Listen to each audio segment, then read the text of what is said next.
Yes, this man is the king of the ring and double world champion Carl Frampton.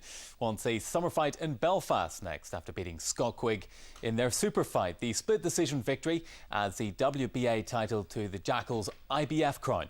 Our sports correspondent Ruth Gorman watched the action unfold in Manchester. The moment Carl Frampton became the unified world champion of the super bantamweight division. There were plenty of celebrations afterwards for Frampton, but Scott Quigg ended the night in hospital to get surgery on a broken jaw. Look, I didn't think it was going to be the most exciting fight in the world, and it wasn't for the first maybe 8 rounds, and then it opened up a wee bit, but it was cagey. But you just do what you do to win the fight. I knew I was going to do it. I was very, very confident in the lead up to the fight, very confident, and I knew I was. Scott's a good fighter, but I knew it was just that wee bit better. I can't believe one of the judges gave it to him. I don't honestly know what he was watching. I don't see how he can come to that result. When they called out, one of them gave it to Quigg, my head kind of sunk a bit. I thought, no way, they're not going to do this to me. But that was it. I won the fight. I felt like I won the fight. I felt like I won it by 4 or 5 rounds. Frampton says his team have already been in talks with Windsor Park to host a summer fight, but will it be a rematch with Quigg? Who knows? Who knows? We have a rivalry there. Does people want to see the fight again? Do people want to see a rematch? If the public demand it, I'll fight him again. But I feel like I want to go on to bigger and better things. And there's big fights out there for me now. The world's my oyster. If a Quigg fight happens again, I'm happy to take it, but I'll let my team decide. I don't think a rematch really matters. It wasn't close enough for that. It wasn't a classic. So we're looking at other options. We're looking at Santa Cruz. We're looking at, as a move to 126, we're looking at possibly Nonito Donaire at 122. He's a WBO champion. And we're even looking at the possibility of a match with the guy that they consider to be the best of them all, Guillermo Rigondeaux. But let's just wait and see. So he wants to have a rest. He's at a 17-week camp, and he was brilliant. The fans were amazing. Majority of them from Northern Ireland, but a great deal of them from the south of Ireland too. How were your nerves during that fight? I screamed my head off, and I had the board of control in front of me, and I deafened them, and I apologised beforehand. They didn't think I was going to sort of create such a racket, and then I apologised afterwards. But we want to apologise for any possible animosity there was before the fight with Scott Quigg. Scott Quigg is a very, very good fighter. He's a very strong kid, very brave. I'm hearing that he's broken his jaw, and he still fought the whole way through it. But he wasn't at the races with Carl. Frampton has time off now to enjoy some family time again, with a reception planned for him later this week.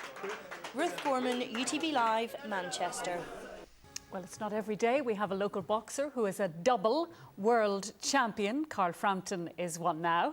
Stephen Watson is here to reflect on that fantastic victory in Manchester, Stephen. Yes, a brilliant achievement for Carl Frampton, Donna, who now holds the IBF and WBA super bantamweight crowns after his split decision win over England's Scott Quigg.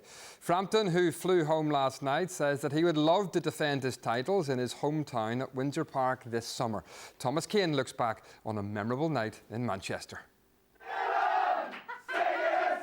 Reflecting on a job well done.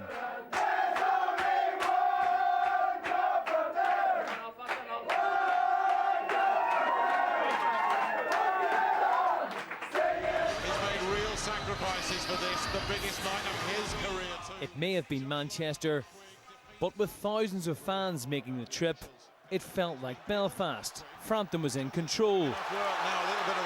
With so much on the line, though, neither fighter was taking any risks. This was the most telling blow landed. Scott Quigg revealing after that the punch had broken his jaw.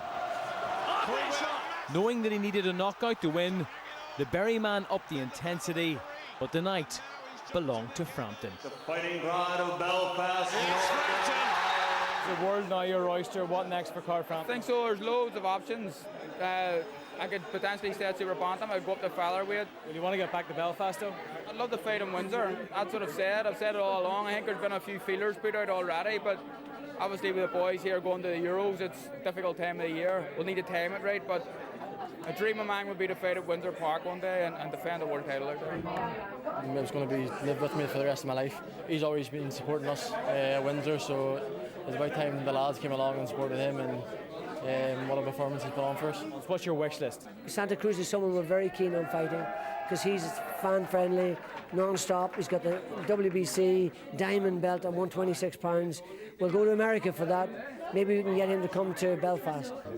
In the other dressing room, Wayne Rooney consoled a dejected Scott Quigg. He caught with an uppercut and it's done my jaw, so that put a bit of a spanner in the works where I had to re-evaluate things, see how painful it were. And would you like another go to? Oh, without a doubt. It was the uppercut that really, because I had to, like I said, I'm talking to you now and I can't air out this end, my jaw's cracking. But it is what it is. 2 belts, his unbeaten record intact. Is there any stopping Carl Frampton? Thomas Kane, BBC Newsline, Manchester.